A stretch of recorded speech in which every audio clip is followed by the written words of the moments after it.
এরকম ঝাঁকা দিলে মাংস জাস্ট ভরে পড়বে। দেখলে, এই হলো আমার হাতের বিরিয়ানি। আজকে হচ্ছে আমাদের বিরিয়ানি।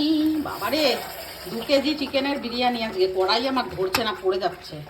এখানে এই যে ব্রেস্তা করে রেখেছি, একদম ঝরা ঝরা ব্রেস্তা। এখানে চালের জল বসিয়েছি, আর এই যে চাল ভিজিয়ে রেখেছি 1.5 কেজি ওজন, মানে 1.5 কেজি ওজনের 1.5 কেজি চাল। আর মাংসটা আমার কড়াই হয়ে গেছে ছোট। আজকে আবার একটু আমি অন্য প্রসেসিংয়ে করছি চিকেনটা। আজকে মানে কষিয়ে করছি। আমি এক এক রকমভাবে ট্রাই করি, আমার এক্সপেরিয়েন্স সবসময় ভালো লাগে। এক্সপেরিমেন্ট এখনই খুব দৌড়তে চলে আসবে সব। তো এক্সপেরিমেন্ট করতে ভালো লাগে এক এক রকম। আই হোপ ভালোই হবে। ধরছে না,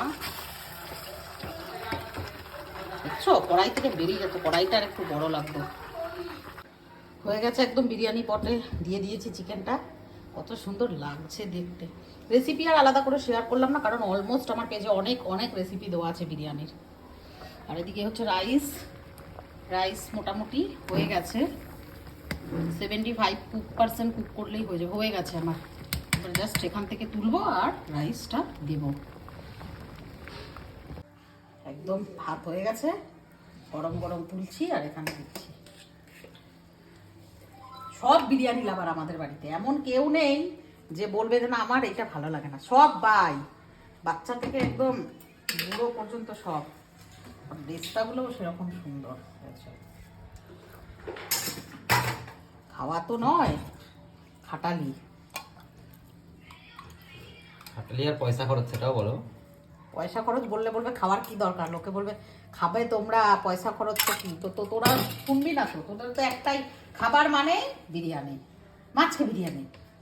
সে কোনো স্পেশাল ডে হোক বা না হোক, সেটা না আজকে না একটা স্পেশাল ডে, প্রত্যেকটা স্পেশাল ডেতেই আমি চেষ্টা করি তোদের জন্য সবসময় স্পেশাল কিছু করতে। কি করছি আজকে হলো ঐশীর জন্মদিন।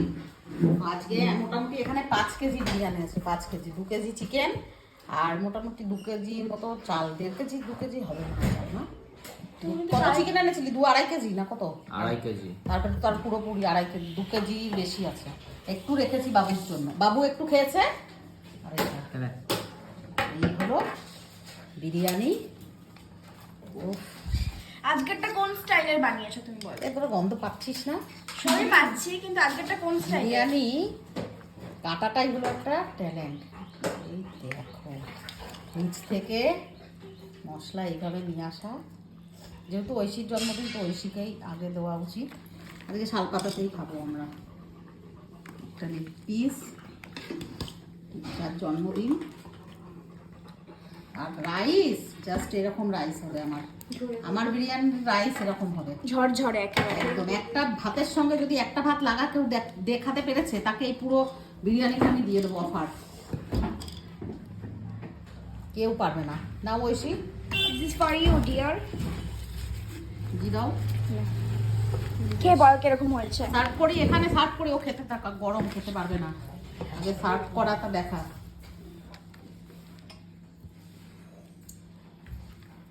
আমার বিরিয়ানি আমার ছেলে মেয়ে জানে কেমন, সেটা মেয়ে শুনে বোঝা যাচ্ছে কিছু। কেউ এটা কার?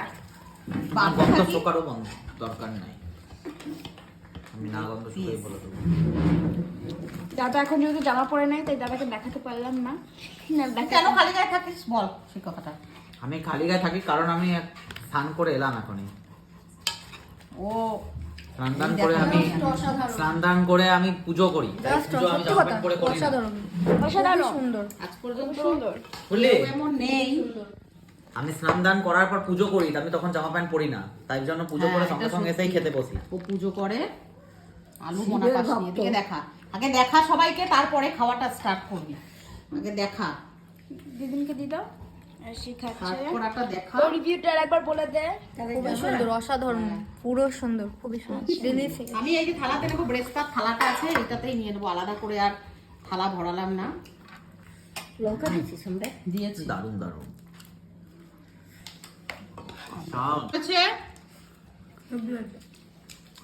খুশি তো তুমি?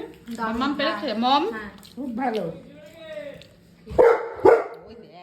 এরকম ঝাঁকা দিলে মাংস জাস্ট ভরে পড়বে। দেখলে, এই হলো আমার হাতের বিরিয়ানি, হাওড়া বিরিয়ানি। এটাকে বলা হয় বিবাবি বিরিয়ানি। মাংস দাঁতে দিতে হবে না, মাংস ঠোঁটে এটা হচ্ছে মুঘল বিরিয়ানি। বিরিয়ানি টানবেই মাংস পড়ে যাবে, ছিঁড়ে বেরিয়ে আসবে হাত থেকে। আমার হাতের বিরিয়ানিটা এরকমই হয়। হোটেল ইন্টারন্যাশনালে এরকম বিরিয়ানি পাওয়া যায় একদম ঝরঝর।